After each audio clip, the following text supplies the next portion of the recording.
Excuse me.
Ah, dang.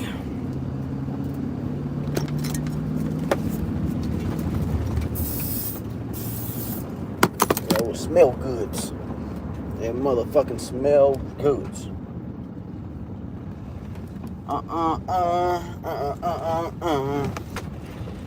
What's up, my motherfucking chat? What up? Hello. Because I'm about to start moving. I'm sorry y'all can disconnect and connecting to the Wi-Fi right now. Because I'm about to start moving. I'm sorry y'all can disconnect and connecting to the Wi-Fi right now. It's because of I pulled back into my house. I had to run in and grab my son's little blanket thing. So just give me a second. I'll be right back. Let me grab this thing.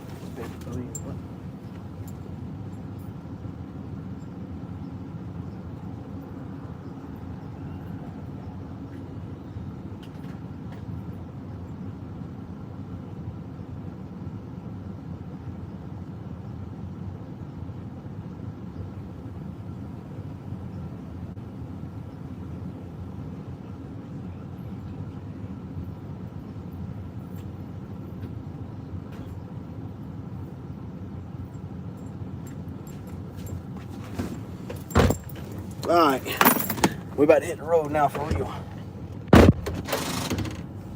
What's up? Hi, I'm Peter Griffin. What up, Peter Griffin? Yo, Mayday. What up, Joy? What's up, everybody? What the fuck's up? 5'9" and I am 180 pounds. So I feel like I'm pretty reasonable. I'm not fat. I'm not fucking.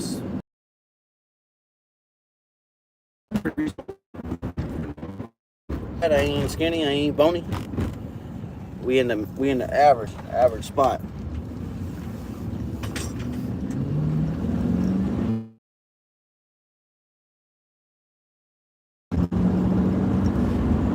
But it's all good though. Talk your talk. Walk your walk, Bubba.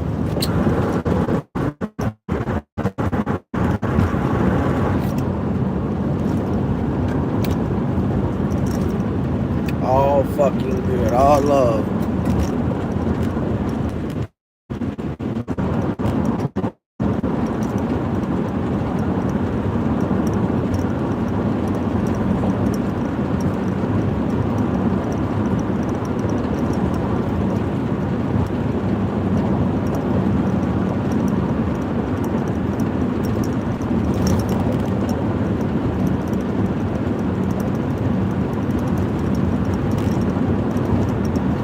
We on the move right now.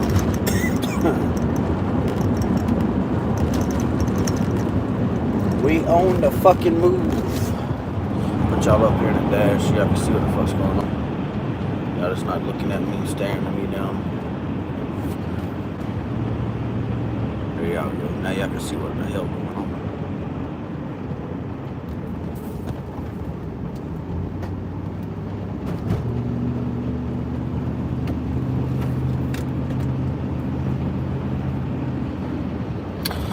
Thank you for the likes.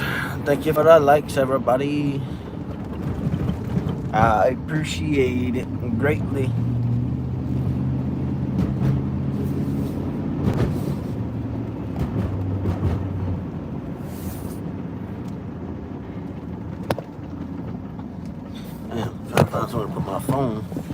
bitch keep acting dumb.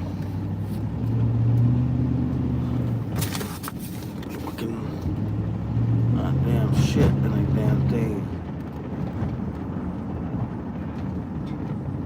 Don't come to my house. Turn around. You ain't even the right Johnny, Bubba. You are not the right Johnny. Not the Johnny I'm looking for.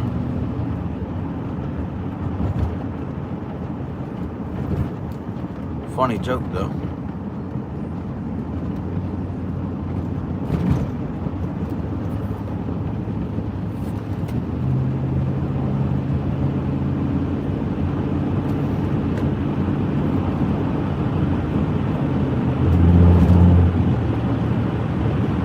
You thought you were so funny with that shit, didn't you? Nobody even said nothing to you.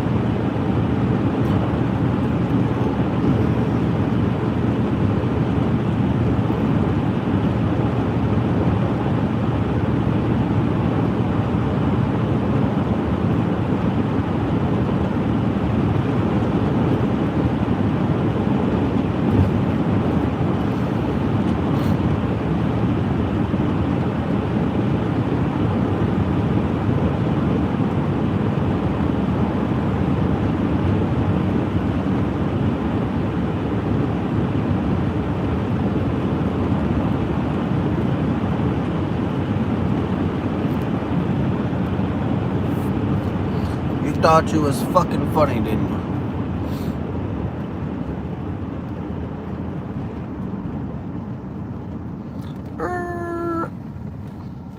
We here. Not yet. We at the first stop, though. Now stop number 1.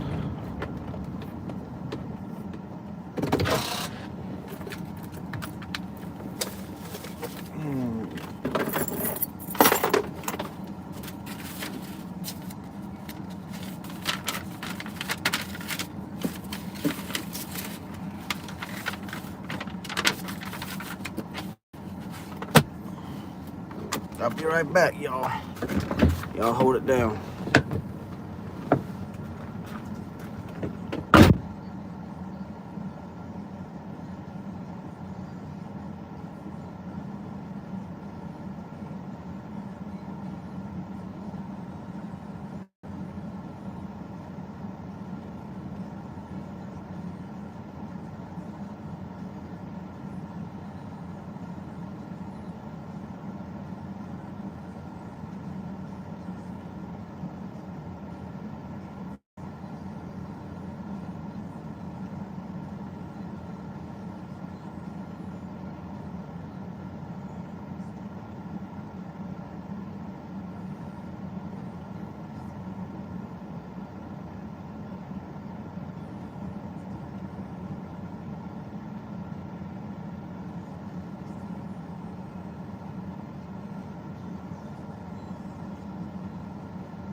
Oh shit! I forgot all about the live.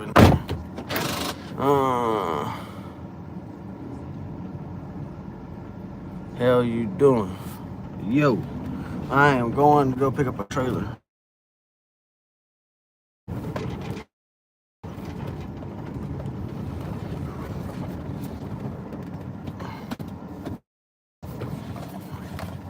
Oh, buddy.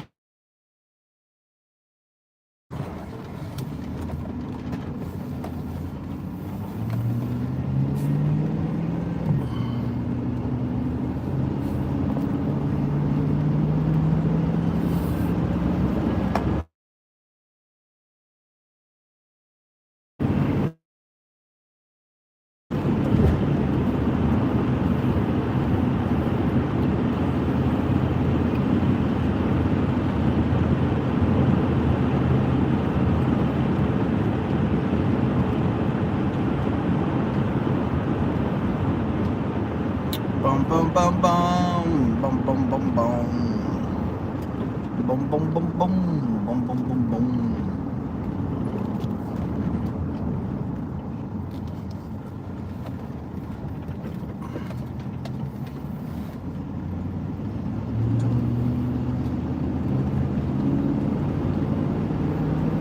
Who we got sitting in here? Who's got sitting in here?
Riri, what up? Hey, ooh, I'm finna get my groove on. Ooh, what's up? What the fuck is up?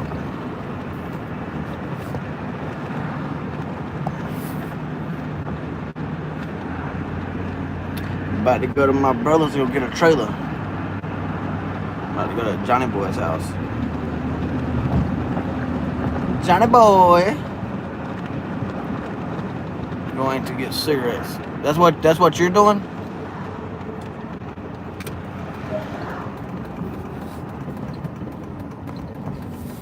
Look at that cop. Look at the piggy. Look at the piggy. Get out of my way, boy.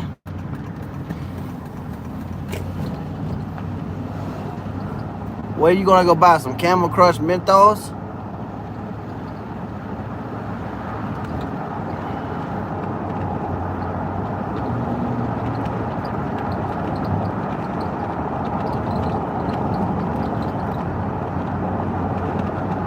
Do you back at your mom and dad's house helping take care of your mom?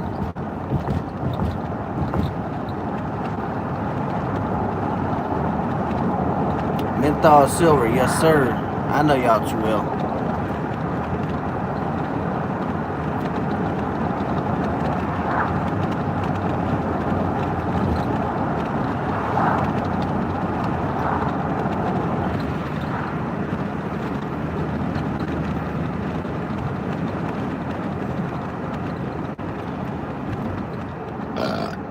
Excuse me.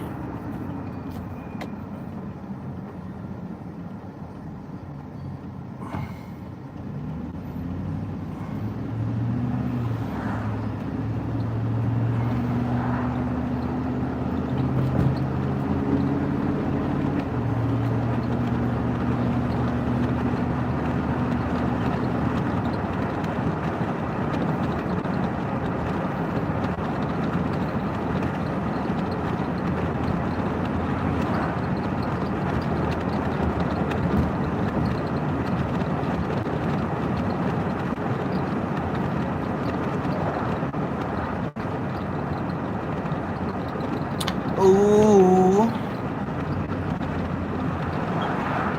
Ooh.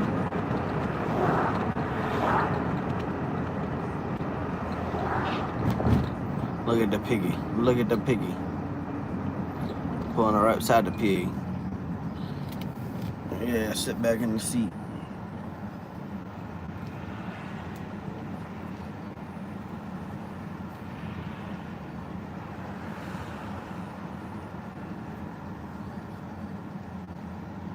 They hate, but they broke though. Ooh.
back or not?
The store's in front of my parents' house. Dang, that bitch close.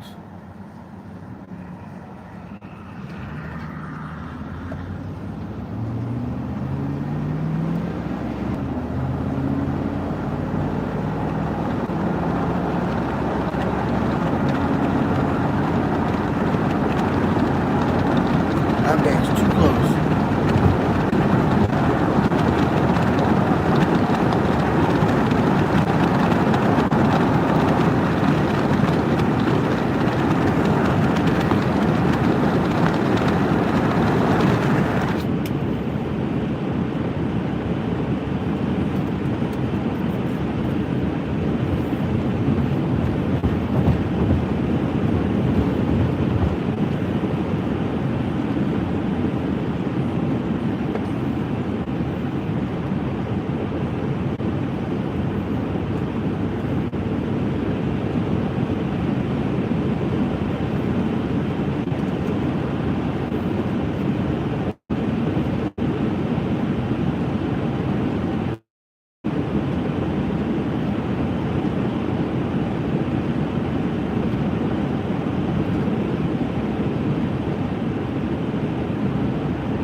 How was your drive? It's alright.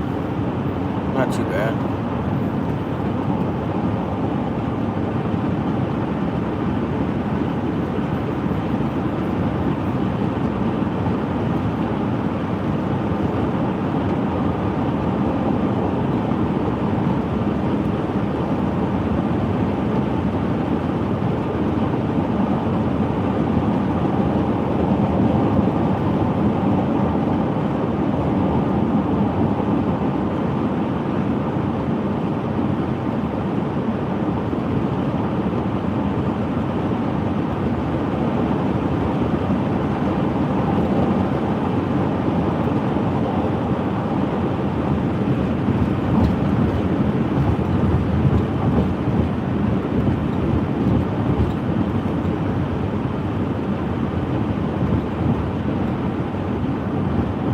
Yo, do you still got snow down there? You still got a lot of snow, Ree?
we made it.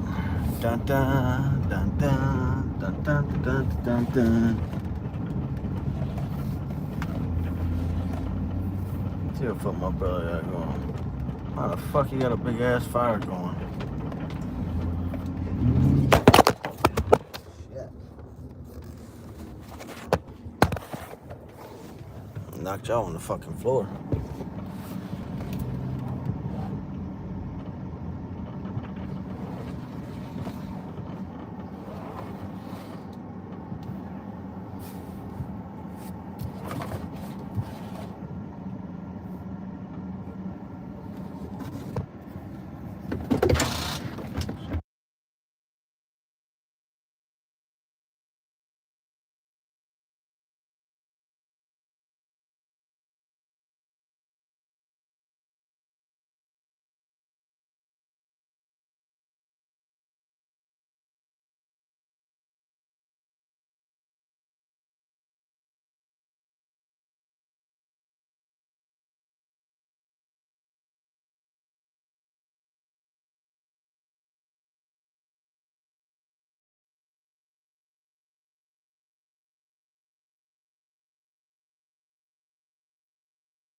What's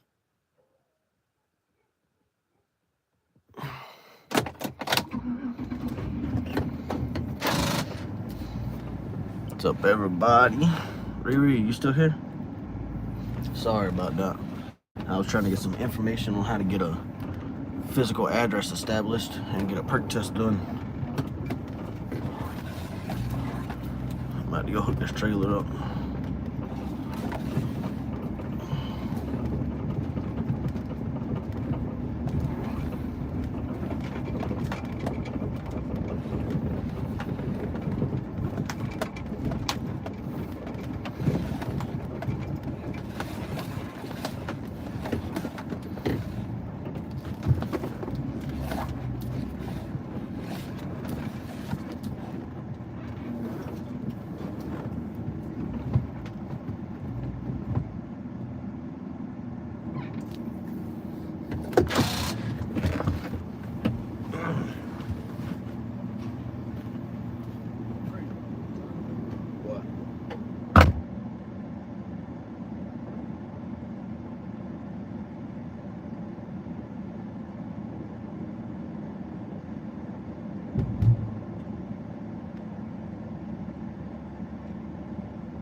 I thought you got that plug on to the dolly. Can you see? That's the stitching part, so this is back here. Right there. So that back there. Yeah, for the brake lights for sure, when you hit the brakes, they'll cut on, but I don't, the running lights sometimes just be flickering on and off.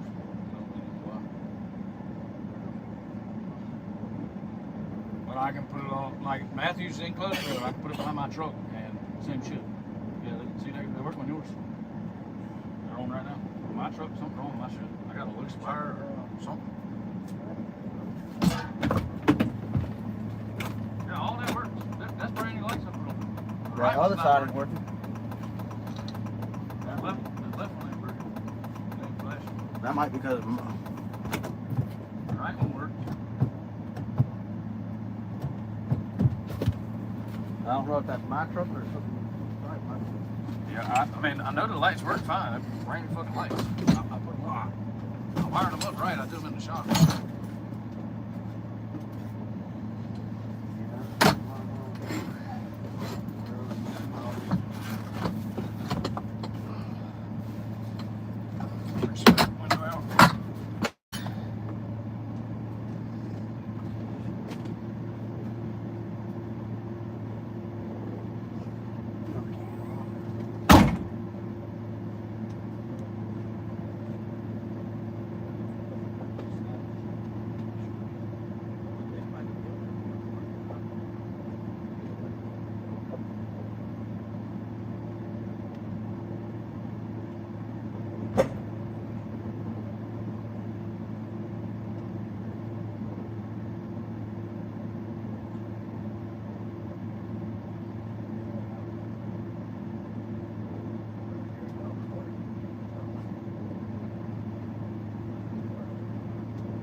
bitch gonna be cold in the morning. Dang.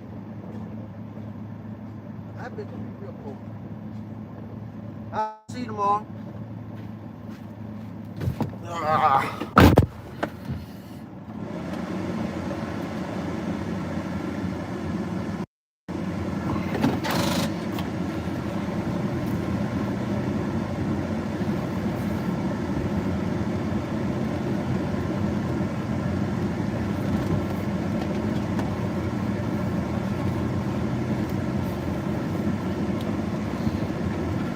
Boom, boom, boom, boom.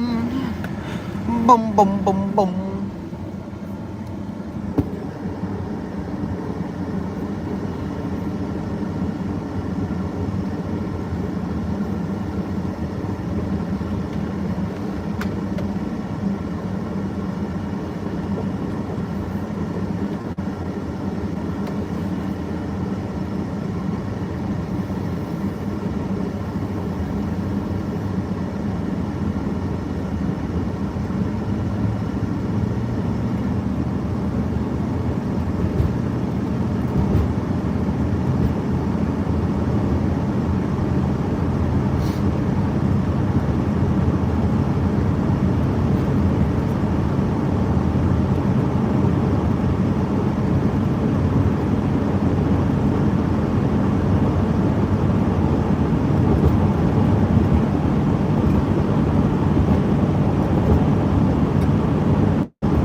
Boom, boom, boom, boom, boom, boom.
No, what happened?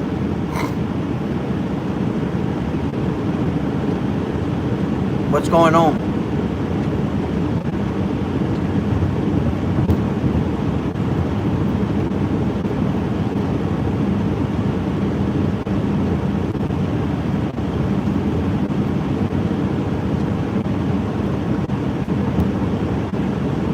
Alright, give me a second.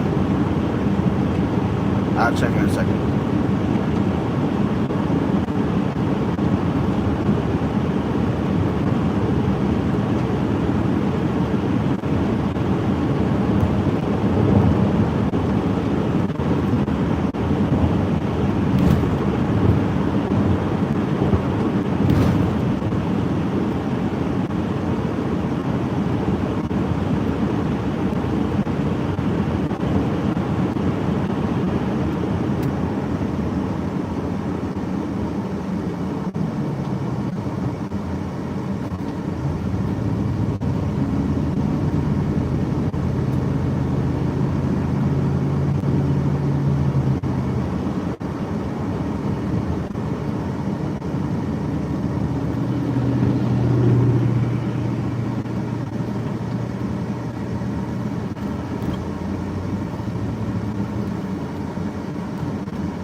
It better not be no dumb shit.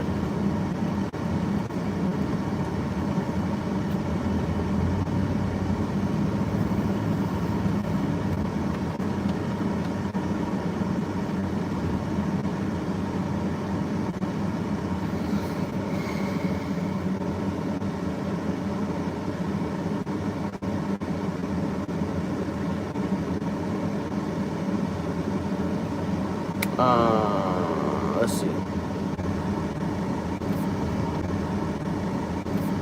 Nah, you good, Mike.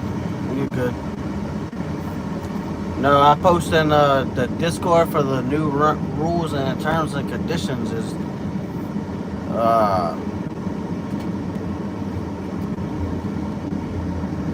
hang on.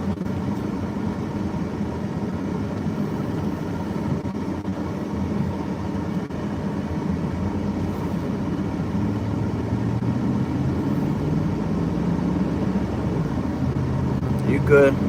You good, Mike. Riri, he's fine. I just don't want people dropping Discord links, like start Discord, using my Discord for a gateway to open more Discord, like help somebody start over, start, because it's not fair for us to put in all the work for somebody to just get handed the Discord people. I'm all about supporting and helping everybody to grow their channel and stuff, because I don't never mind telling anybody that, hey, go follow what the fuck Mike's channel, or hey, go follow Riri's channel, or go follow Nate's channel. I'm all about that in my live. But outside of the live, like the Discord we created, I feel like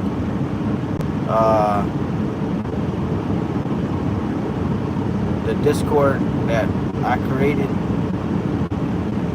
I had to put in time and effort to even get the people I got in there.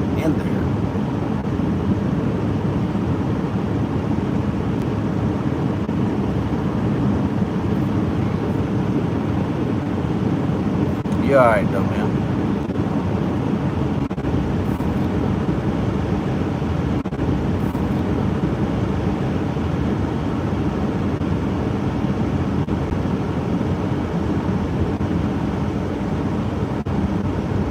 Yeah, I watched your short. They look good. I didn't never see the after of it. I seen the before when you was getting them ready to go in there. I never seen the after.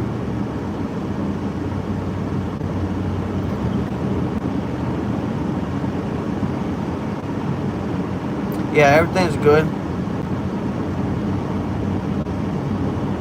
Everything's good, Riri. Mike, he's alright. I just don't want people dropping Discord links in my Discord. Like, I don't care, I'm all about everybody supporting everybody. I just don't want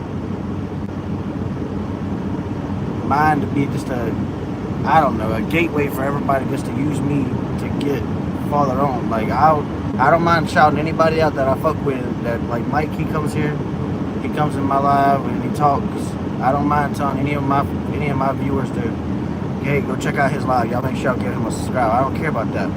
But the Discord thing is a little different. It's something I'm creating for everybody to go in there. Nah, he's alright.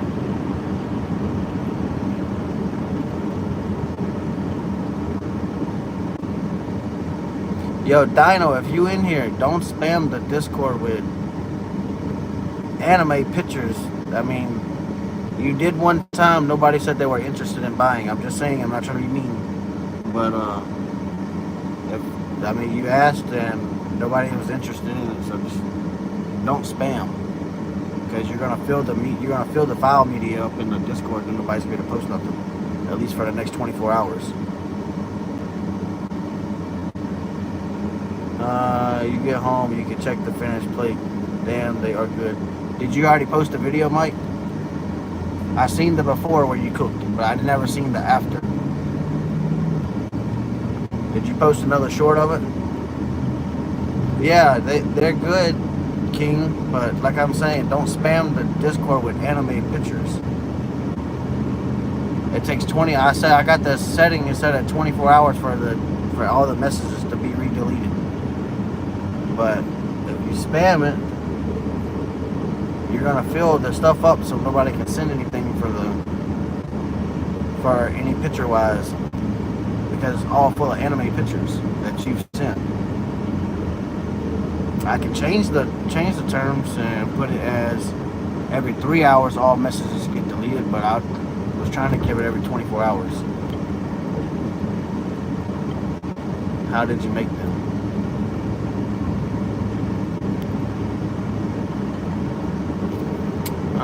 We were live for that after.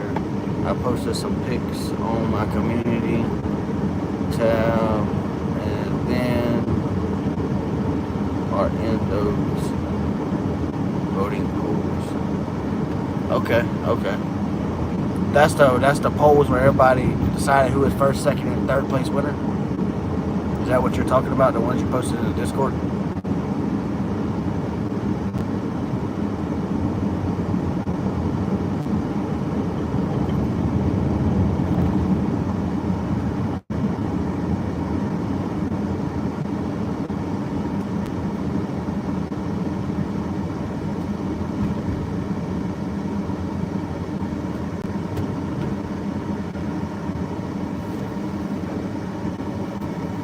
Correct, yes sir. Alright, so yeah, when I get home in about 10 minutes, I'm gonna go look at them. I'll look on my iPad or whatever and go check out your page. I know I was scrolling through your page when it popped up on my news feed earlier, and I was seeing them and I went and commented on it. But I'll go look at the finished product, because that's some shit that I would dead ass eat. I like some shit like that. Anything wrapped with bacon and stuff like that just sounds good, looks good, everything's amazing.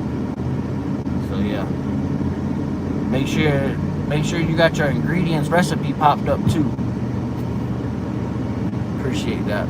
Yeah, make sure you got that recipe popped up on your on the community page, because I might actually try to make that one day.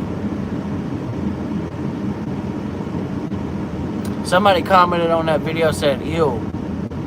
Like, I don't know what, maybe they don't like pork, but everybody got their preference. But it looked damn good to me though. That'll be some shit I eat for real. I'll send you a link to the recipe I used. Hell yeah. Okay, that'll work.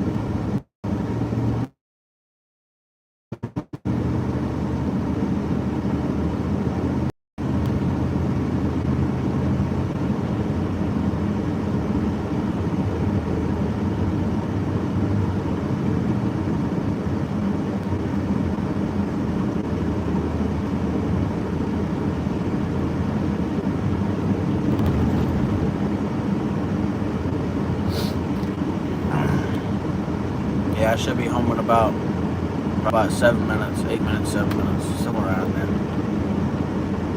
I went to my brother's and picked the trailer up and talked with him for a few and talked to his mom on the phone. She gave me some information about how to get a physical address set up for my property in St. Matthews. And how to get a perk test done. What's the steps to do on a perk test.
Recipes in the Discord. Alright, I appreciate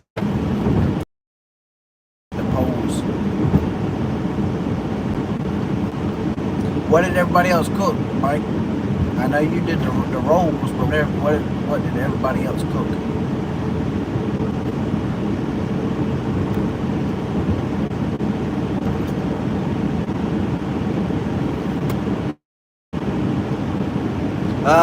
It's good. I finished out last week with a 95% grade, average grade. I only needed an 80% average, but I finished out with a 90.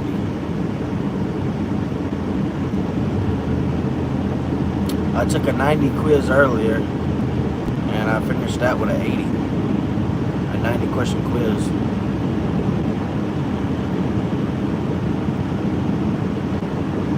But tomorrow I'll be going to go take my drug test and my DLT physical.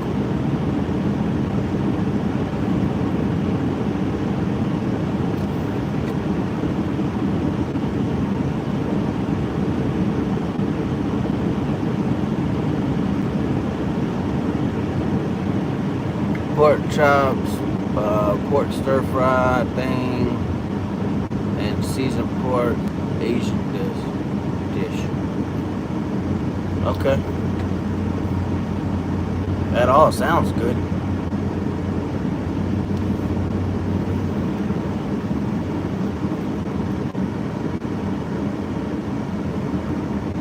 Yeah. I will be soon. So once the biggest next step I gotta do is pass this fucking the permit test for the CDL. That's what I've been studying all week before going to class for. Just to get a permit for a CDL so I can train in their truck. After I do that, then I got 6 weeks of training driving their truck. Then I'll be good to go.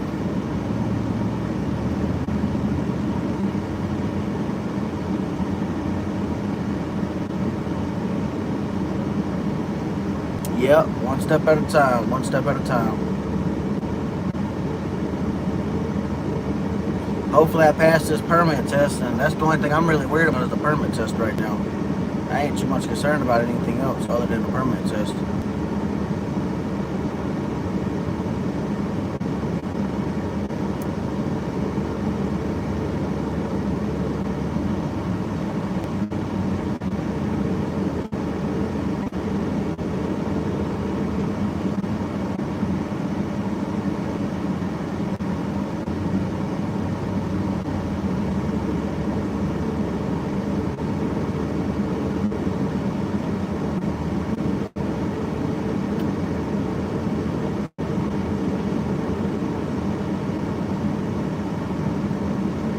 Hard work pays off. You are right.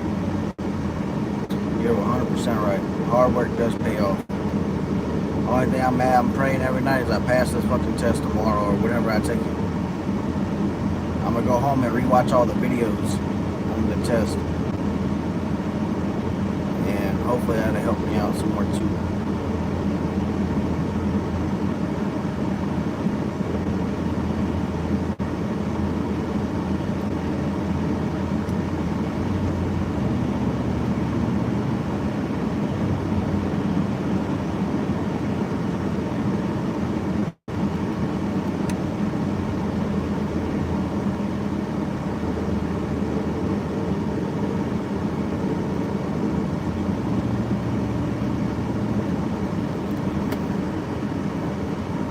Oh, you got this. Yeah, I hope so. I hope I'm as confident as y'all are in me.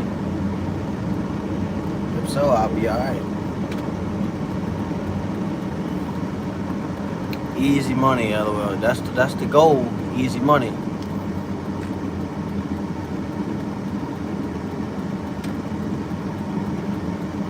That is the goal. To make an ass more money than what I'm doing now.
You're gonna try to find a local route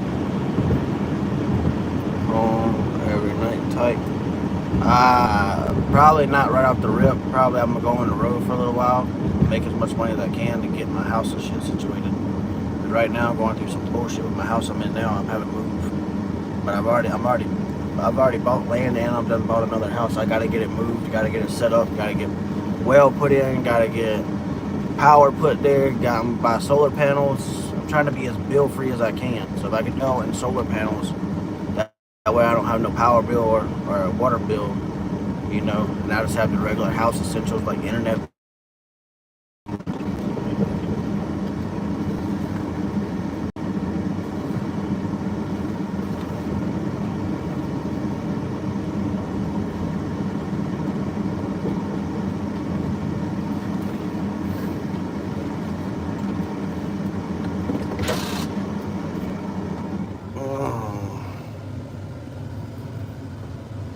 Definitely, yeah. So I did my math on the solar panel shit. So if I spend about $6,000 to $7,000 in panels, inverter, and batteries, then I can pretty much be off the grid. I can live with that without having to worry about a power bill. About $6,000, 6 to 7,000 in power in solar panels, inverter, batteries, like the basic somewhere where I could store my power at. But if I did it the other route and I had the power company, I used the power company as a power bank, then they would have to pay me a check every month. They would have to reimburse me a check every month so I can make income off of them, which I've been thinking about doing that also. Using them as a power source, a power battery bank, and them cutting me a check every month because my energy that I'm not using gets sent back to them. But the only reason I haven't did it that way is because, the only reason I don't know if I'm gonna do it that way is because the months like winter comes and I have to use an ass of power and all my energies done got sent back to the light company. So basically I'll be using their power and I would rather not have to do that. But you know, you could buy some like a generator to power the batteries, like to charge the batteries on the days that you don't have a lot of sunlight. You could use the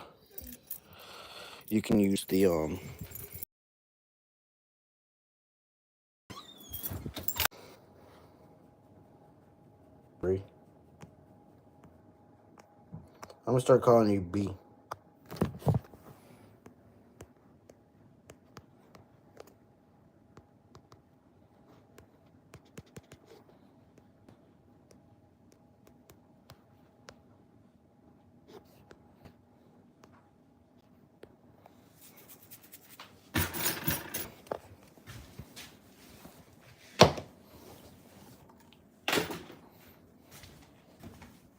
Lay down.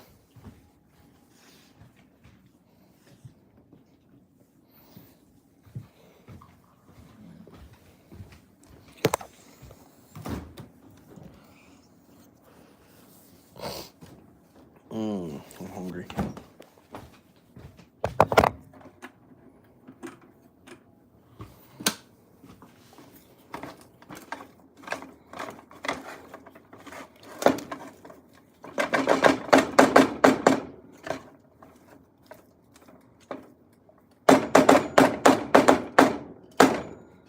Damn it.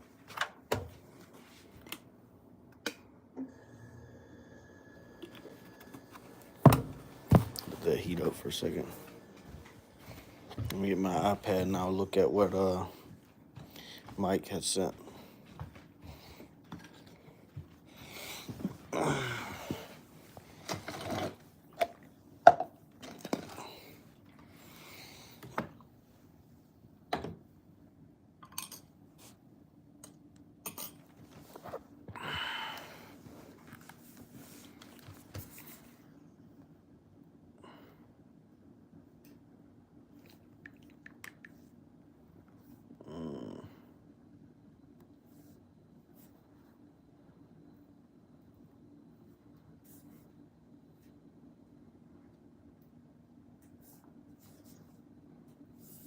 View channel. Community.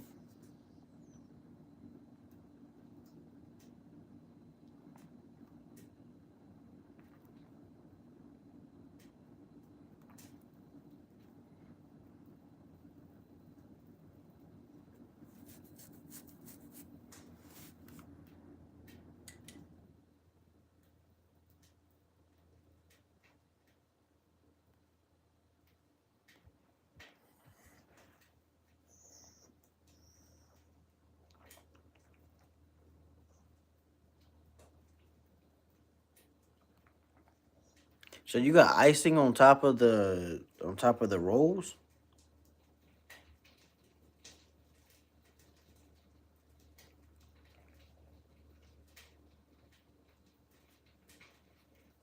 I mean, all the fucking plates look good.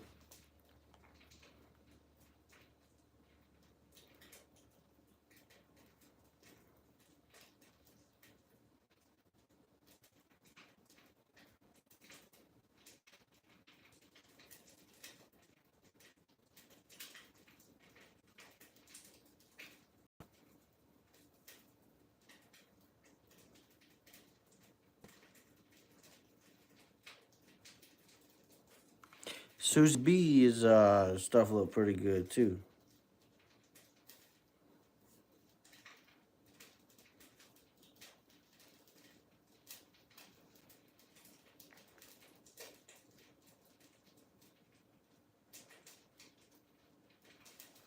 Cody's look good just because of the fucking broccoli on there.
Mm-hmm.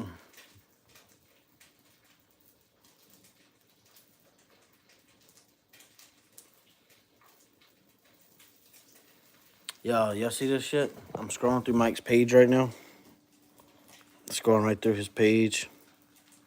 This is shit I like to see. He got me up there. He's sharing my page and stuff.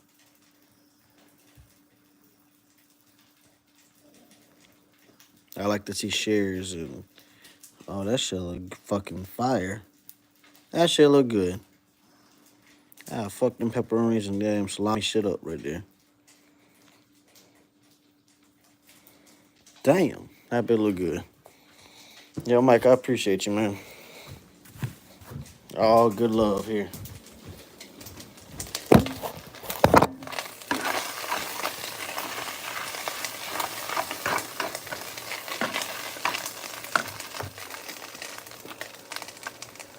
Oreo, he's fine. I just let him in.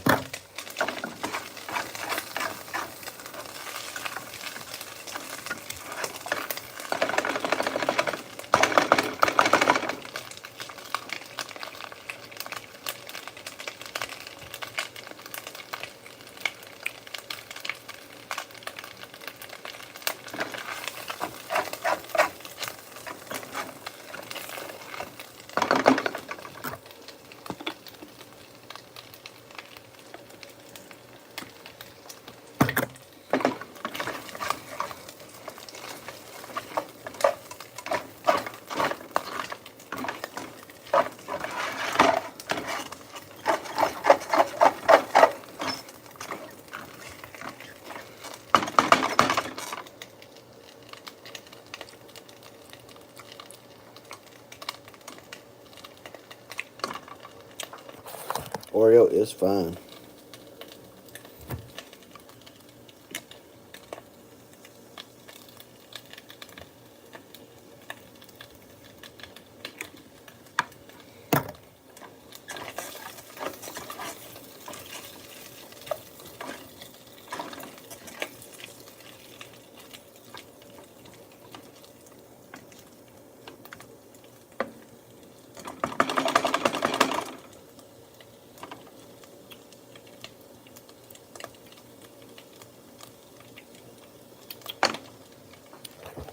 Oreo, everybody asking about you. Oreo. Oreo. Oreo. Oreo. Alright. Got my bowl ahead of her.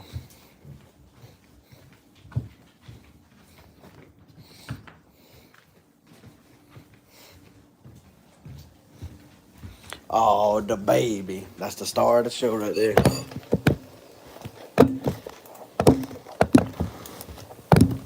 Fucker.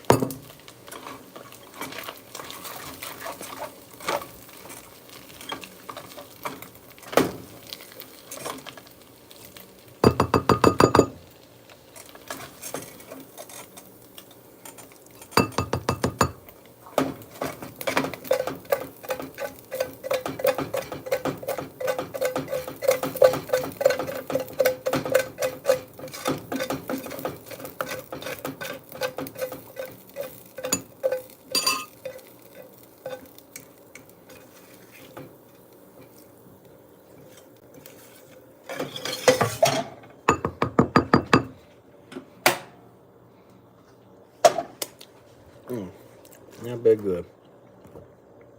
And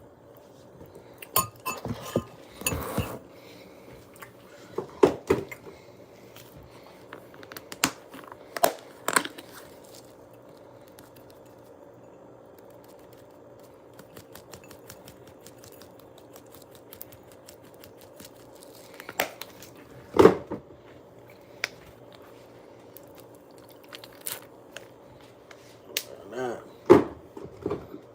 just a tad bit of this.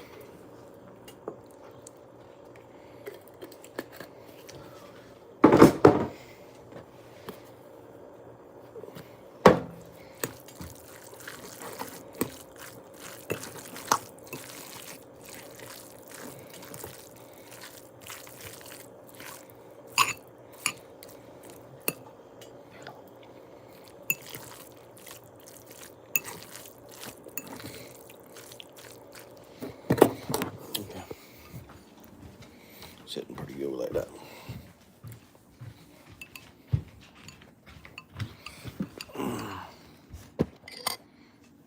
No, this is actually noodles, crawfish, and swa. Noodles, crawfish, and swa.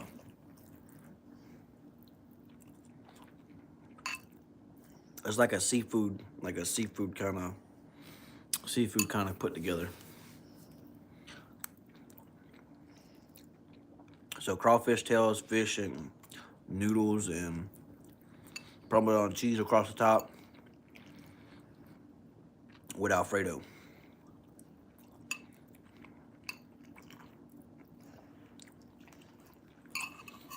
Mm-hmm.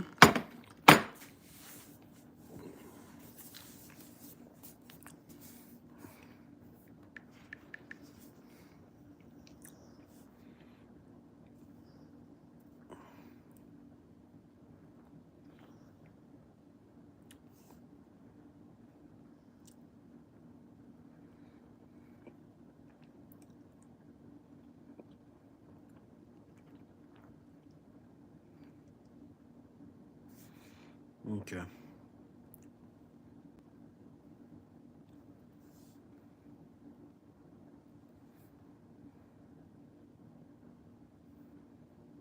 Let's see. We're about to go study.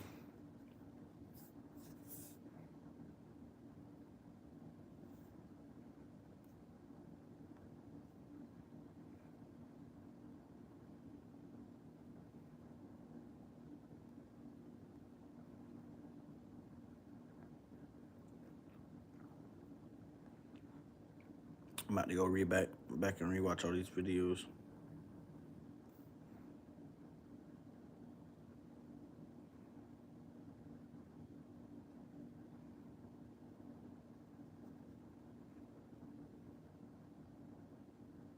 Thanks to clean energy manufacturing infrastructure investment, South Carolina.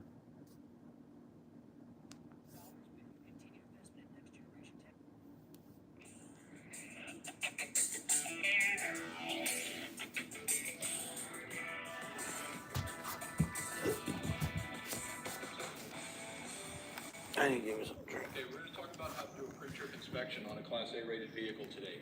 Pre-trip is one of the most important things that a driver has to do on a daily basis in order to make sure that the vehicle is safe to get out on the road. Not only are you required to actually do the pre-trip, you're required for documenting that you did it, and you're required for the results of it, meaning that if you go out on the road with a vehicle that's unsafe and you shouldn't have, you can get a ticket for it, you can be fined for it, so you got to be careful, you got to know what you're doing. We're going to show you here not only how to do the pre-trip, but we're also going to demonstrate the specifics of passing the CDL test. In order to get your Class A license, the first thing you have to do is demonstrate a proper and thorough pre-trip. The difference between demonstrating it for the test and actually doing one in real life, during the test, remember, the examiner is not testing the truck, they're testing you. Do you know what you're doing? So in order to be expedient and make things happen quicker, they don't necessarily require you to do the whole truck. They want to see if you understand the parts. So on most trucks, there's going to be redundant parts. On one side of the vehicle, you got tires. On the other side of the vehicle, you got tires. You got brake chambers and rims, and they're all the same. So most of what you're going to be checking is down the driver's side of the truck for the test. But for an actual pre-trip, obviously, you need to check both sides in order to make sure the vehicle's safe. During your pre-trip exam on the test, the only time you're going to be on the passenger side of the vehicle is when you're checking something that's unique to that side of the vehicle. You won't find it on the driver's side. If it's something that's redundant and you'll find on both sides of the vehicle and they're exactly the same, you can check it on the driver's side. So we're going to go ahead and get started. One of the things I want you to understand is that this is our pre-trip here. This is how we teach it at the class. This is the forms that we use. For the purposes of the exam, they break the vehicle down into 3 sections. Remember, I said they don't want to check the whole truck necessarily. They want to make sure that you know what you're doing. So they're going to break it down into 3 sections. And for the examiner, it's called a Form A, a Form B, or a Form C. You're not going to know which one they're going to give you when you get there. So you have to know the whole truck. But if you get a Form A, like this is our Form A will be from the front of the truck. It'll be both sides of the engine compartment and the coupling. A Form B, which would be on the next page, would be from the driver's side of the truck, the rear of the truck, and coupling. And a Form C would be coupling and the trailer. So you always end up doing coupling, and then the other part that everybody ends up doing is going to be an end cab. Your end cab is where you check all your gauges and you do your brake check. Now, the one thing to keep in mind, during the rest of the exam for your yard skills and your road skills, you don't want to accumulate points. Accumulating points is a bad thing. Accumulating points means that you've done something wrong and you've been assigned a point for it, and that too many points fail you. For your pre-trip, an accumulation of points is what you want. The more things you name, the more things you do properly, the more points you accumulate, and then you'll end up passing. The one thing that will fail you, though, immediately on your pre-trip that you can't get anything wrong on is your brake check. We're going to go through that thoroughly so you understand that when you do your brake check has to be 100%. All right, so what we're going to do is we're going to go ahead and get started. We're going to start with a Form A, flow right through it like as if you get the whole truck, because that you could get that as well. Sometimes randomly in the computer, you could just end up pulling the whole truck, and you got to know how to do the whole thing. So we're starting at the front of the truck. Now with each new section, we're going to do what's called a general overview. Every time you go to a new section, you do a general overview. Now, general overview is just that. It's an opportunity to just do a cursory look at the vehicle and the area you're inspecting to notice if you see anything damaged. So on my general overview of the front of my vehicle, I don't see anything damaged, I don't see anything hanging off, I don't see any of my mirror brackets cracked or broken.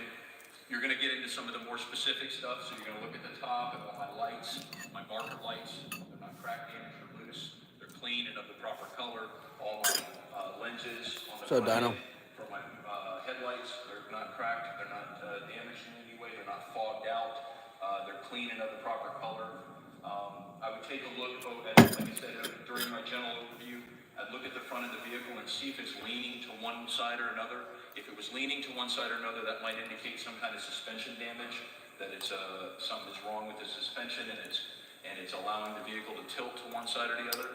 Or the other thing I would do is I would look underneath the vehicle and I would want to make sure that I don't notice any puddles dripping out from underneath the engine, some kind of oil leak or radiator leak. It would indicate some kind of fluid, a line or a hose or a radiator that's been damaged and is leaking fluid out on the floor. So with that being said, I don't see any fluids underneath. I'm ready to proceed to the engine compartment.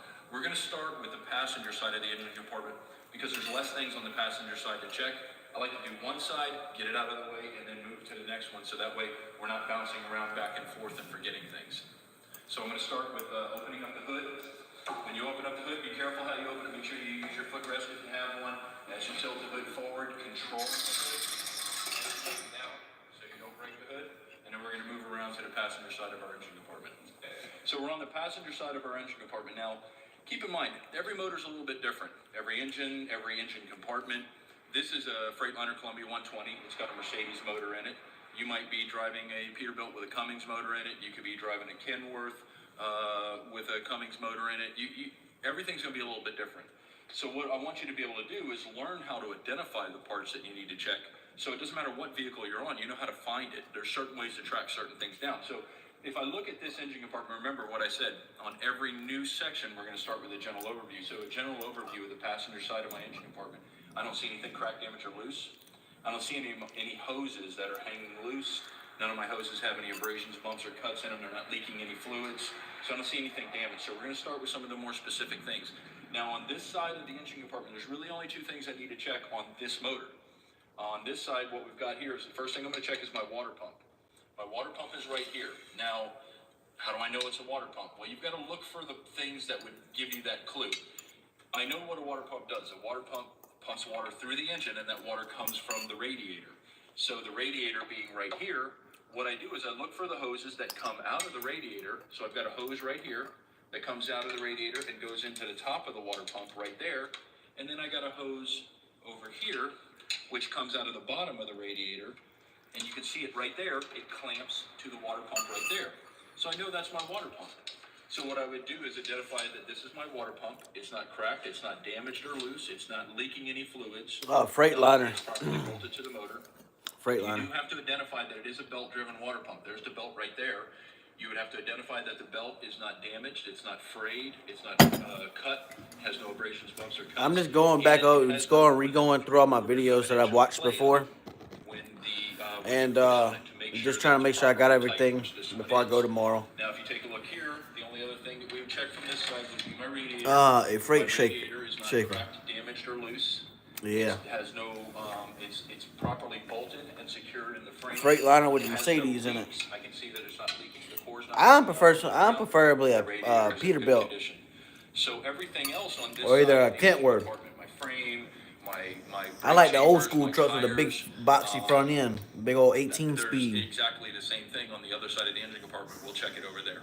So Definitely here study we are up, on the yeah. driver's side of our engine compartment. Again, like with every new section, we're going to start with a general overview. The general overview of the driver's side of my engine compartment. I don't see anything crack damaged or loose. I don't see any of my hoses that have any abrasions or cuts in them. I'm not leaking any fluids on the ground. Everything appears to be in good condition on my general overview. Now, I like to use a system that helps me remember things.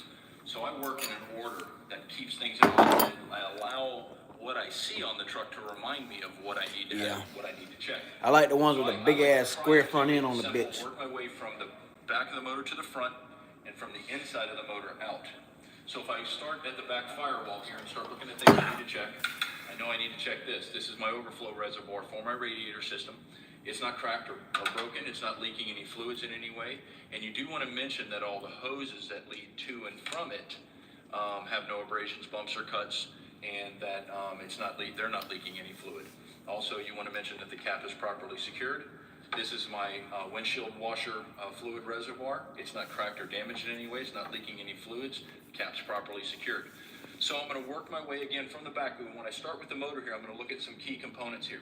The first part I'm going to identify here, this is my air compressor pump for my air brake system. It's not cracked, damaged, broken, or loose. It's properly bolted to the motor. The hoses that lead to and from it are properly fitted, and they're not leaking in any way. The next thing I'm going to look at is what is my power steering pump, which is right under it. It's not uncommon to find your power steering pump being driven off the exact same gear that drives the air pump.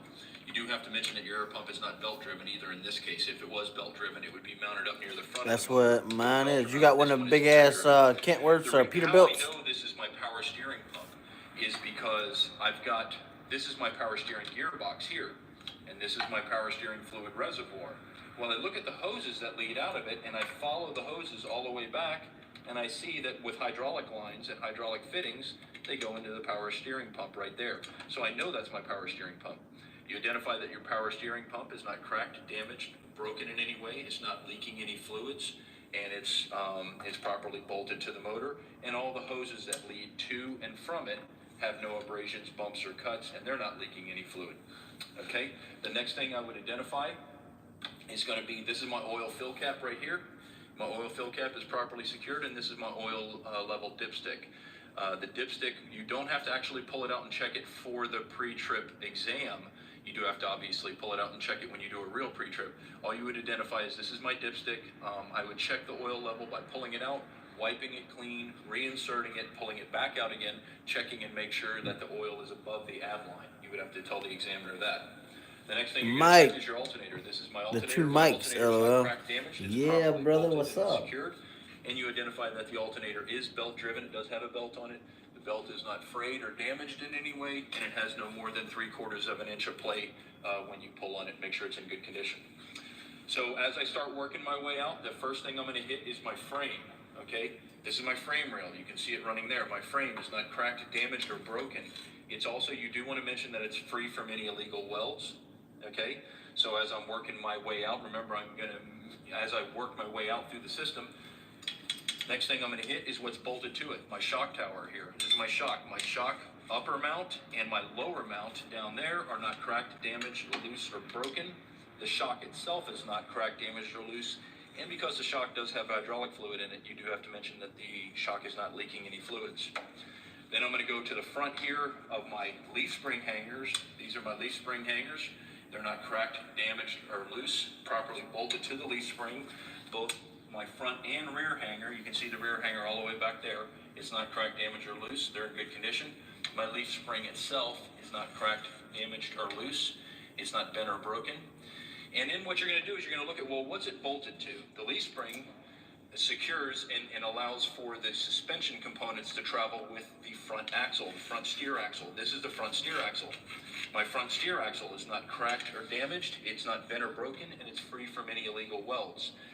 And how it's bolted to the leaf spring is through these bolts, through this lower airbag plate, and these bolts here and these mounting plates on the bottom. They're not cracked or damaged, bent or broken, and the bolts are not loose. Looseness on these areas here would be indicated by shiny metal around them or metal shavings. Now this is an air ride front suspension. If this had a bump stop on it, just a rubber bump stop at the top, so that if it bumps up against the frame, it doesn't hit metal to metal, it would be U-bolts that attached it. But in this case, it's airbag, so you do have to mention that the upper and the lower plates are not cracked, damaged, or loose. They're properly secured to the frame, and that the bag itself has no abrasions, bumps, or cuts, and it's not leaking any air out of it, okay? So I'm gonna work my way across. As I'm coming out again, I'm going to hit my power steering gearbox. This is the gearbox that gives the ability, as I steer the wheel, to turn the wheels. So I'm going to look at all my steering components. So first thing I'm going to do is hit my steering shaft. It's not cracked, damaged, bent, or broken. And remember, you do have to mention that it has no more than 10 degrees of play. When you move it like this, it can't have more than 10 degrees of slop in it. That would indicate that your U-joints are starting to wear down and they would need replacing. So the next thing I'm going to look at is my U-joints. My U-joints are not cracked or damaged in any way. They're not showing any signs of unusual wear, and they're properly lubricated. My power steering gearbox is not cracked, damaged, or broken. It's not leaking any fluids, and it is properly bolted to the frame. You would mention Hey, Ruru, what's up? Is Mike studying?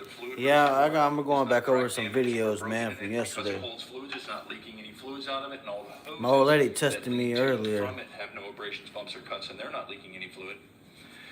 This is your three-piece steering link. I did alright, but I think I need to do better.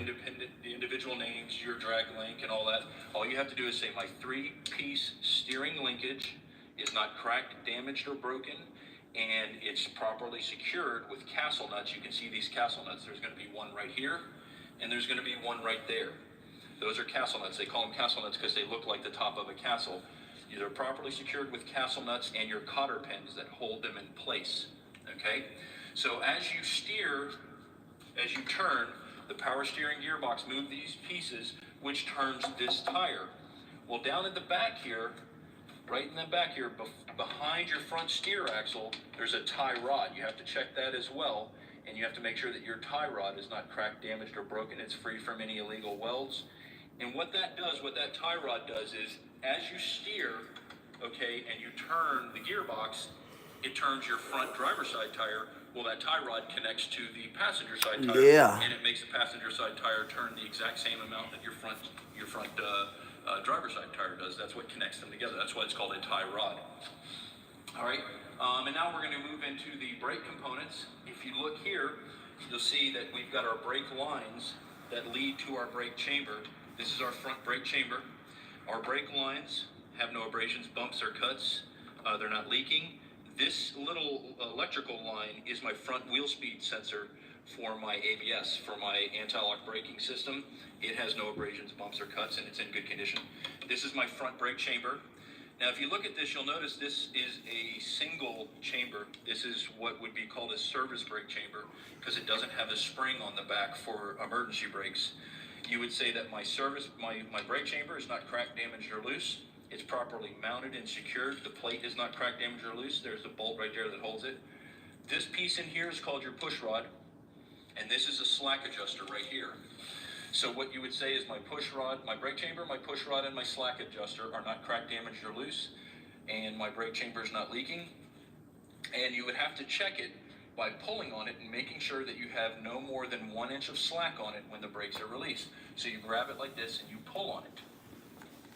Okay? Now what you're checking there, when you pull on that, when you apply your brake, air pressure builds up behind this chamber here and pushes that push rod out, which rotates this cam out, this slack adjuster out, which rotates that S camshaft, which is down inside here, which goes into the brake system and spreads apart the brakes with an S-cam device that's inside the brakes. So as you apply the brakes, this pushes out and that rotates that S-cam shaft, which rotates the S-cam, which applies the brakes. What I'm going to do is I'm going to go poke in the truck real quick, and I'm going to apply the brake, and you're going to see how it operates. You're going to see how it pushes out.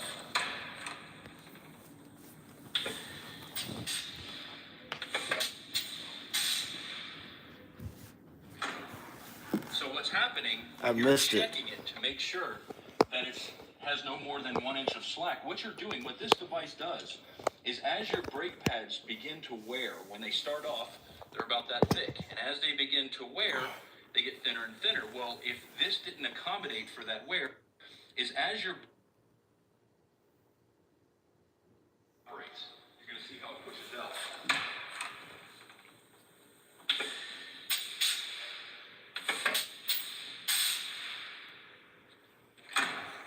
So what's happening when you're checking it to make sure that it has no more than 1 inch of slack, what you're doing, what this device does, is as your brake pads begin to wear, when they start off, they're about that thick. And as they begin to wear, they get thinner and thinner. Well, if this didn't accommodate for that wear, the gap between the pad and the drum would get too big.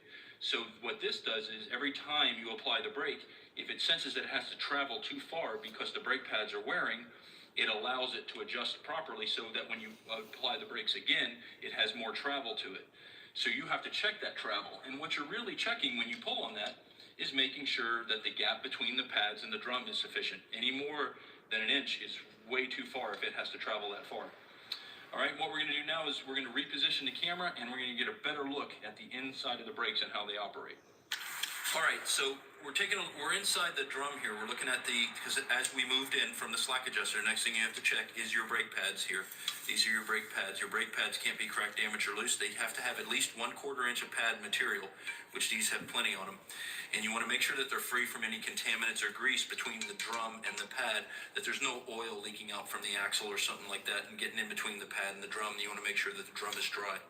The next thing you would check would be the drum itself. It's not cracked or damaged in any way. And then the inside of the wheel. The inside of the wheel is not cracked or damaged. It's free from any illegal welds. You do have to notice that. Some people will try and fix a rim by welding it instead of replacing it. That's improper. So you have to make sure it's free from any illegal welds.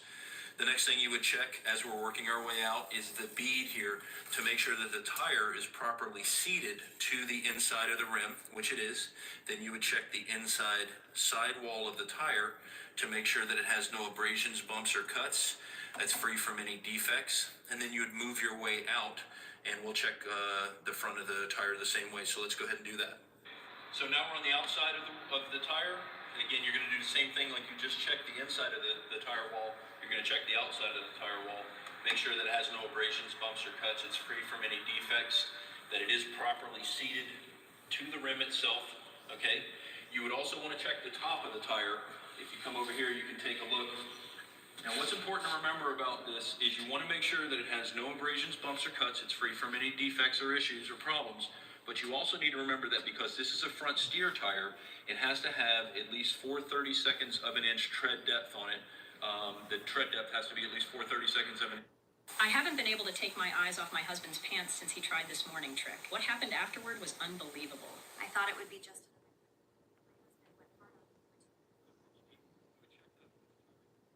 Simply a little gauge you can put on top of the tire and press the plunger down in there and it'll tell you how deep the tread depth is.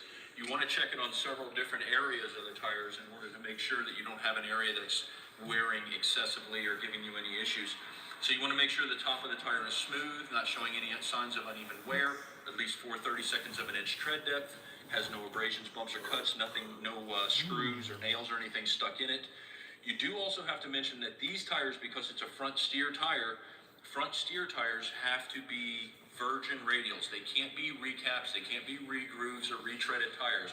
They have to be matching virgin radial, matching in size from both front steer tires.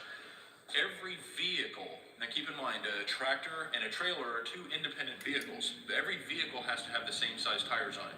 So they have to be the same on each vehicle. The trailer can have different size tires than the tractor does and vice versa.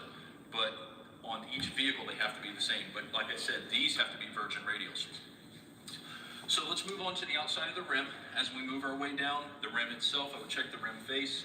It's not showing any signs of damage. It's not cracked or damaged. It's free from any illegal welds. Remember I said you have to make sure it's free from any illegal welds. You would check each lug nut. The lug nuts themselves are not cracked or damaged. They're not loose. Looseness, you could check by, looseness would be indicated many times by rust streaks going down the face of the rim where water rusted out the stud behind, and because it's loose, that rusty water is allowed to run down the face of the rim and it would leave rust streaks down the face of the rim. Also, sometimes you'll notice around the lug nut itself, you'll see shiny metal where it's, because it's loose, it's vibrating and it's wearing the aluminum into a shiny spot. You would check your wheel seal. My wheel seal is not cracked, damaged, or loose. It's not leaking any fluids out of the front wheel axle. And then the last thing I would check would be my valve stem. Right here, my valve stem is not cracked, damaged. It's not leaking any air out of it. And this is where you would check, obviously, your tire pressure. You do have to mention that I would check my tire pressure. It has to be at least 100 PSI, and you would check that with a gauge. So what we're going to do now is we're going to continue moving down the driver's side of the vehicle. So here we are on the driver's side of the truck. Again, general overview. The general overview of the side of my truck, I don't see anything cracked or damaged or loose. My marker lights are clean, they're of the proper color. So we're going to start with some of the more specific stuff. I'm going to check my mirror brackets here. They're not cracked or damaged. My mirrors are not cracked or damaged, they're clean. I'm going to check my door. My window's not cracked or damaged. The door itself opens properly. I'm going to check the hinges on the inside of the door. I'm also going to check my weather stripping. It doesn't appear to have any abrasions, bumps, or cuts. It's in good condition. The door closes properly. I'm going to work my way down the side, check my fuel tank. My fuel tank straps that secure the fuel tank are not cracked or damaged. The fuel tank itself is not cracked or damaged. It's not leaking any diesel fuel out of it. You're going to need to check the cap by removing it, because you got to look inside here. There's a safety seal on the inside here. You want to make sure that it's not cracked or damaged, it's not showing any abrasions, bumps, or cuts, and that the safety chain itself is present so you don't lose your cap. Back. Check my steps. They're not cracked or damaged. They're properly bolted in place. They're in good condition. Work my way down the side of the vehicle. I'm going to come around to the back here of the vehicle, and I'm going to check the back of my truck. The back of my truck has no intrusions into the cab. Nothing is cracked or damaged. I don't see anything loose, any of the brackets. Any of my fairings here are not cracked or damaged. I'm going to check all my lenses, lights, and reflectors. They're clean and of the proper color. Now remember I said that we only go to the passenger side to do something that is not located here, if it's something unique on the passenger side. And this is different for every vehicle. On this vehicle doesn't have exhaust stacks like you see on most semis. This truck has what they call a weed burner because it's an exhaust that points down to the ground, and it's on the passenger side. So let's go over there and I'll show you how to check that. So this is the exhaust. This is the exhaust. What time? And the exhaust runs up along the. How long for you get home, Ray? I'm gonna check my exhaust. My muffler Ray. is not cracked or damaged. It's properly bolted. All the straps are in good condition. The exhaust system itself is not cracked or damaged.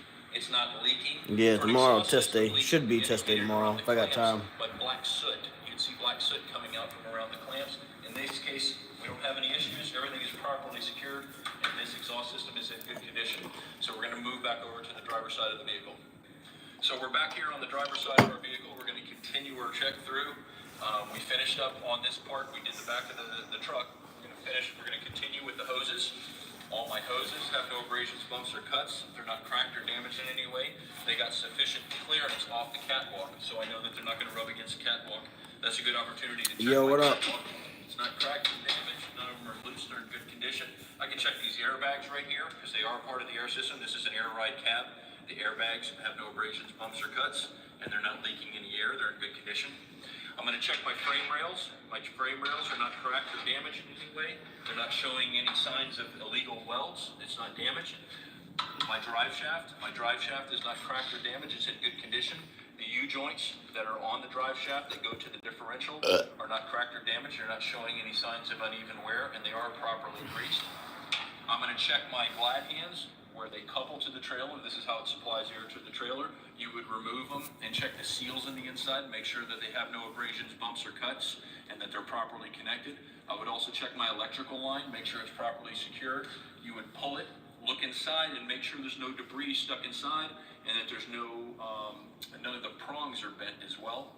I would check the front of my trailer to make sure there's no intrusions into the trailer, that it's not damaged in any way. I don't see anything cracked or damaged. My marker lights at the top are clean, they're not cracked, damaged, and they're of the proper color. So if you want to come around the other side, we'll start moving our way down the trailer, and we'll check the coupling as well. So we're going to move around the side of our trailer here. We're going to check, this is called our side skirt. Our skirt is not cracked or damaged, it's not broken. We're going to get down, we're going to get underneath, and we're going to lift up under here. We're going to start with our coupling here. Now, this is our fifth wheel assembly, okay? And this upper part here this is the apron for the trailer. Okay, this is the part that rides on the fifth wheel assembly. So you're going to say my apron is not cracked or damaged in any way. Lazy day for me. This is my fifth wheel. My fifth wheel skid plate is not cracked or damaged. It's not bent or broken. It's properly secured to the platform here with its platform pin. The platform pin is not cracked or damaged. It's properly secured with a cotter pin. This is the release handle for the fifth wheel that releases it so you can pull the trailer away. The release handle is not cracked or damaged, and it is in the locked position, meaning it's pulled all the way back. If it was sticking out here, it would be in the released position, but this is in the locked position. The platform itself is not cracked or damaged, it's not bent or broken, and then you would identify that this particular fifth wheel is a non-sliding fifth wheel. This is bolted to the frame directly, it doesn't slide, and both my upper and my lower bolts are properly secured, they're not cracked or damaged, and it is properly bolted to the frame. If this was a sliding fifth wheel, you would indicate that it is a sliding fifth wheel, that the pins were in the locked position in the carriage that it rides in, and you would also need to check the air piston that moves the fifth wheel release back and forth, that the air piston itself is not cracked or damaged, and that the hose leading to it has no abrasions, bumps, or cuts, and it's not leaking in any way. But because this is a non-sliding fifth wheel, you don't need to. Let's go, we're gonna move around to underneath the truck and continue the coupling from there. So if you look up inside the fifth wheel there, you can see the fifth wheel, the shackle is locked around the shank of the kingpin, and it's in the locked position. I can see all the grease that's on my kingpin, so I know my kingpin is properly greased. And that tells me that I'm properly coupled to the fifth wheel. Now, you can see it from the side and from the back. The other thing you want to make sure of, that's very important, that you don't have any gap, any daylight between the apron and the fifth wheel. You want to make sure that lets you know that the trailer is properly rested on the fifth wheel and that you haven't high hooked. But if I can look back in there and see that it's locked into the locked position with the shackle around that shank, then I know that it's actually coupled properly and there's no daylight between my fifth wheel and the trailer apron. So what we're going to do now is I'm going to uncouple this tractor and trailer and pull it away so that I can give you a better view of some of the things that we're going to be checking at the back of the tractor right now. All right, so like I said, we're going to uncouple here. Again, I wanted to show you real quick before we do that, again, I've got no gap between that fifth wheel and that apron there, so I know I'm properly coupled. But what we're going to do now is I'm going to grab this release handle here and I'm going to pull it out and I'm going to lock it open. Now I've unlocked that shackle that went around the kingpin so I can pull away. I put my landing gear down right now so you can see that it's not going to drop the trailer. I'm going to disconnect my air line and my electrical line. I'm going to go ahead and stove them real quick, and then I'll pull the truck forward and we'll go to the back of the truck and show you the things at the back of the truck you need to know. Okay, so we're at the back of the truck. Like I said, I've uncoupled from the trailer so we can get a better view of some of the parts we're going to be looking at here. Let's take a look at this over here. You would check this normally from underneath the tractor, but like I said, so you can see it better on the film. Here's what we get. Here's what we're going to be checking. This is your torque arm for your rear differential. You need to check that, make sure it's not cracked, damaged, or loose. It's properly secured with all the bolts in place. You're going to check your rear axle, your rear drive axle. This is your differential. It's not cracked, damaged, or loose. It's not leaking any fluids out of it. It's in good condition. The rear drive shaft that goes from the front differential to the rear differential, again, is not cracked or damaged. The universal joints are in good shape. They're not showing any signs of uneven wear, and they're properly greased. So as I work my way over, I'm going to hit my brake lines. The brake lines that go to my rear brake chamber here. Brake chamber are loose, and the brake chamber is properly secured to the bracket. As I work my way back to here, this is an air ride suspension, so this doesn't have leaf springs. This is an air ride suspension. My airbag, both the upper and the lower plates that mount the airbag are not cracked, damaged, or loose. The air lines that lead to the airbag have no abrasions, bumps, or cuts. They're not leaking, and the airbag has no abrasions, bumps, or cuts, and it's not leaking. If you come on around over here, we'll take a look. We'll work our way. Vehicles traveling the nation's highways sometimes weigh in excess of 40 tons. In order for these large vehicles to stop safely, it is imperative that their brakes work properly. The most common brake system in use on heavy motor vehicles today is the air brake system. In this videotape, we will examine the principal components in a typical S-cam air brake system. We will begin at the wheel and work our way back through the entire system. What exactly happens at the wheel the instant a driver applies the brake? In order to answer this question, let's remove the wheels on this dual assembly for a closer look. This can be accomplished by removing the outer wheel nuts,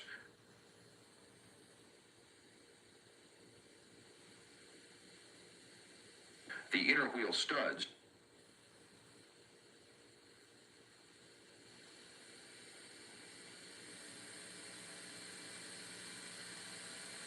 and some retaining bolts which secure the brake drum.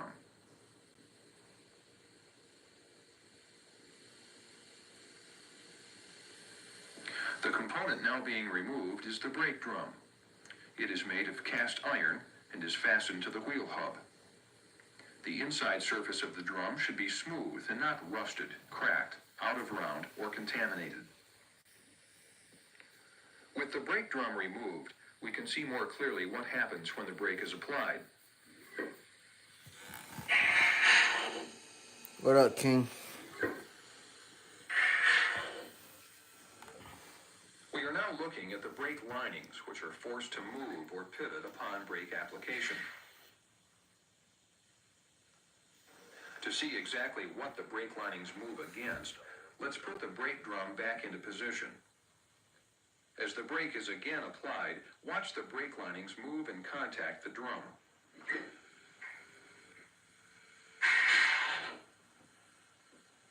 Now, with the wheels back into position, watch the wheels stop as the linings are forced out against the drum.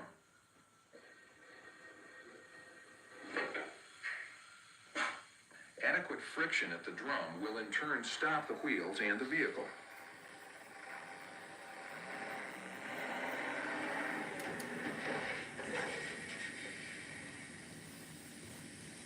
Brake lining should not be excessively thin, cracked, or contaminated with grease or oil. Let's go back and examine each brake component in more detail. The brake lining is connected to a metal surface called a shoe. The lining and shoe are usually fastened together by rivets. There are 2 brake shoes at each drum. The brake shoes and linings are held in place by the spider casting, called the spider for short. The spider is mounted to each end of the axle housing. This casting should not be loose or cracked. The spider holds one end of the brake shoes with anchor pins. When brakes are applied, the brake shoes pivot on the anchor pins. Anchor pins may sometimes rust, thus freezing the brake shoes in either the applied or released position. When the brakes are released, return springs pull the brake shoes and linings back away from the brake drum and hold them stationary until the brakes are once again applied. These springs are highly stressed and may fail due to corrosion. The next 2 brake components we will discuss are the cam rollers, located at one end of the brake shoes, and the S camshaft. Watch these components as the brakes are applied and then released. When the brake pedal is depressed, the camshaft rotates. As the shaft rotates, the cam rollers ride the S-shaped cam to its high point. This action spreads the brake shoes, which in turn forces the linings to contact the brake drum, bringing the wheel to a stop. Friction between the brake linings and the brake drum produce heat. The brake drum absorbs this heat, then dissipates it into the atmosphere. Brake drums may sometimes become distorted or severely cracked. They can also become contaminated with oil or grease. These situations could result in partial or complete brake failure. What causes the camshaft to rotate? In order to answer this question, we focus our attention on the brake chamber, push rod, and slack adjuster. When the brakes are applied, air in the brake chamber forces the push rod out against the slack adjuster, which in turn causes the camshaft to rotate. Now, let's take a closer look at these individual components. Brake chambers are mounted near each wheel and are used to convert the energy of compressed air into the mechanical energy required for braking. Let's examine the inside of a clamp-type spring brake chamber. The brake chamber is divided into two parts: the service chamber side and the spring brake side. The service side of the chamber provides braking for normal driving needs, such as slowing down or stopping. The spring brake side of the chamber is used for parking and emergency braking. Primary components in the service brake side of the chamber include a rubber diaphragm, return spring, push rod, and plate. When the driver applies the service brakes, compressed air is forced into the service brake side of the chamber, moving the diaphragm and in turn the push rod. The spring brake side of the chamber includes a second diaphragm and a powerful spring that are used for parking and emergency braking. Air pressure in the spring brake side keeps the large spring compressed, holding it ready for parking or emergency braking. When the driver wishes to apply the parking brake, a dash-mounted valve is used to exhaust air from the spring brake side of the chamber. Notice the pressure gauge needle on the right as air pressure falls in the spring brake side of the chamber. This causes the large spring to expand, forcing the push rod out of the chamber and thus applying the brakes. If for any reason the air supply should fall to a dangerous level and the air pressure is no longer capable of compressing the spring, the large spring will automatically expand and apply the emergency brakes.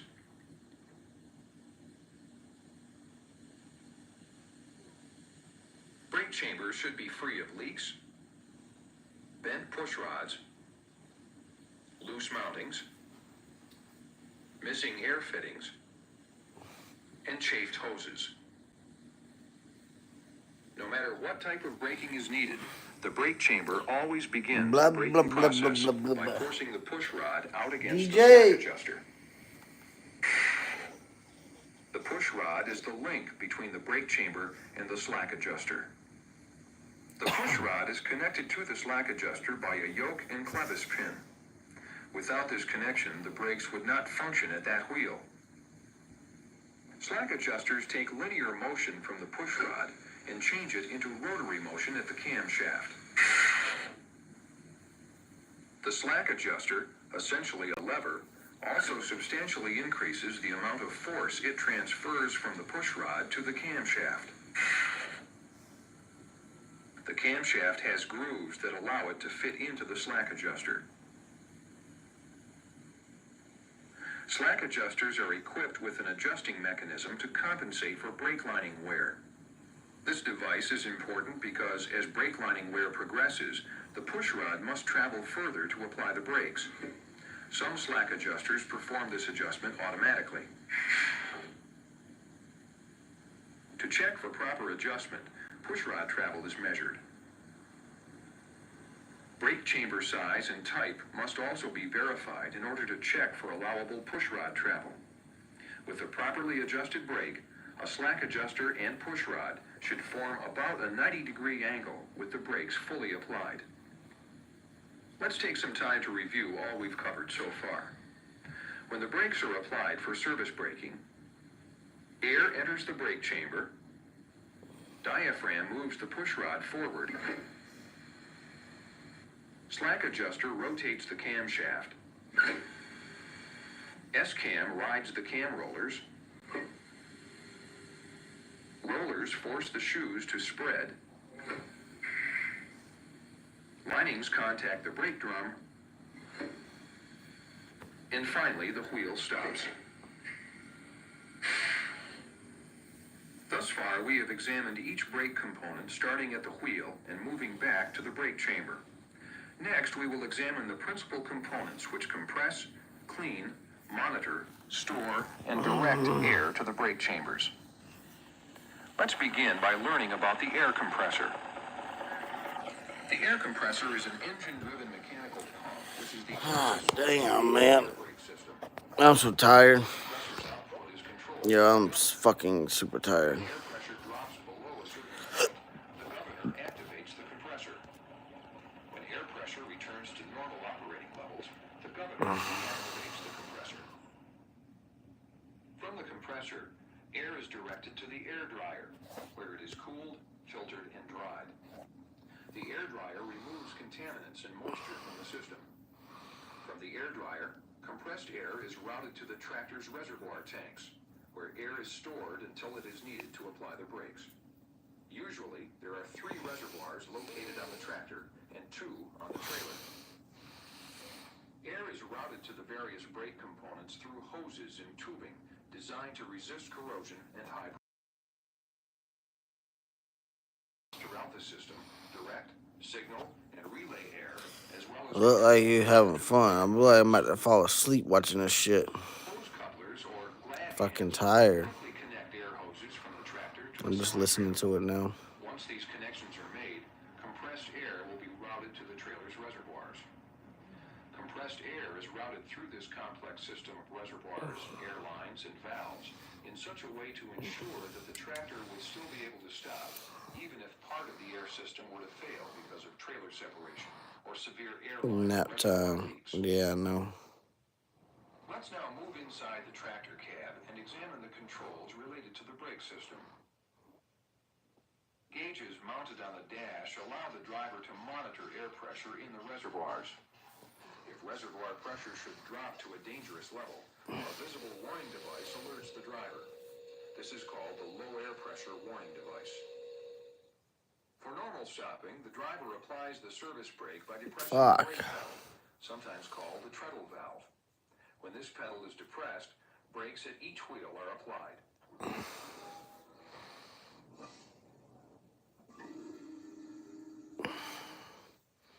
If the driver desires to apply only the trailer brakes, a hand valve mounted on the steering column or the dash is used.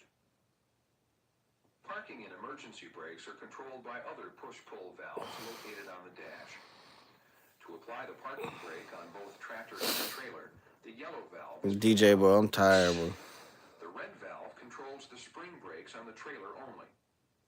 If air pressure is ever unexpectedly lost, the emergency brakes on the trailer would automatically be applied by the spring portion of the brake chamber, and the red valve would pop out. Let's briefly review the components involved in the routing of compressed air to the brake chambers. A compressor supplies pressurized air for the braking system. The governor regulates the compressor's output. An air dryer cools, filters, and dries the air from the compressor. Reservoirs on the tractor and trailer store the compressed air from the compressor until needed to apply the brakes. A series of valves throughout the system monitor, signal, relay, and direct air to brake components. Hoses and tubing move air through the system to the brake chambers. Hose couplers, or glad hands, quickly connect air supply from tractor to trailer. A foot pedal applies service brakes at each wheel. The hand valve applies trailer brakes only. Dash control valves regulate spring brakes for parking and emergency braking. Air enters brake chamber.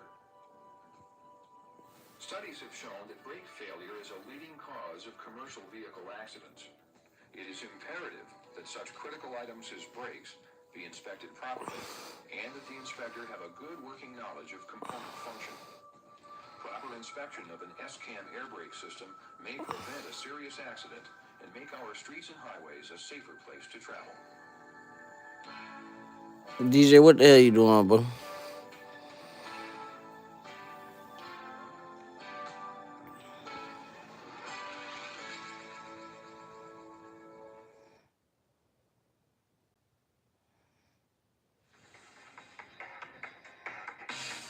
Hi there, Smart Drivers. Rick with Smart Drive Test talking to you today about the fundamental components of the air brake system. The fundamental components consist of the compressor, the governor, air tanks, air lines, the brake pedal, and the foundation brakes. And the foundation brakes can be one of 4 types. I'll be right back to talk to you about that.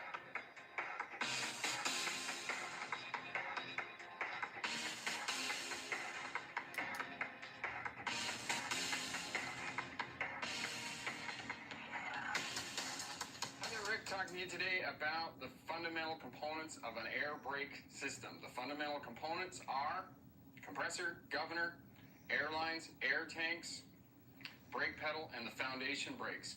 These are the fundamental components, and by no means in this day and age are these the only components. Start with this, and then as we go through the course, we'll build on the different valves and components of an air brake system, and finally, by the end of the course, you'll have an understanding of why in this day and age, air brakes are bulletproof. This here Nothing, man. is the fundamentals of a basic air brake system. Yeah, I'm about to get off here. What an air brake system looks like, but just to give you some idea of the fundamentals of the air brake system. I'll be on in the morning. The first part that we need is we need I will be somehow on in the compress morning. air in the system. We have an air compressor. The air compressor on an air brake equipped vehicle is exactly the same as what you would Peace find in out, your brother. garage.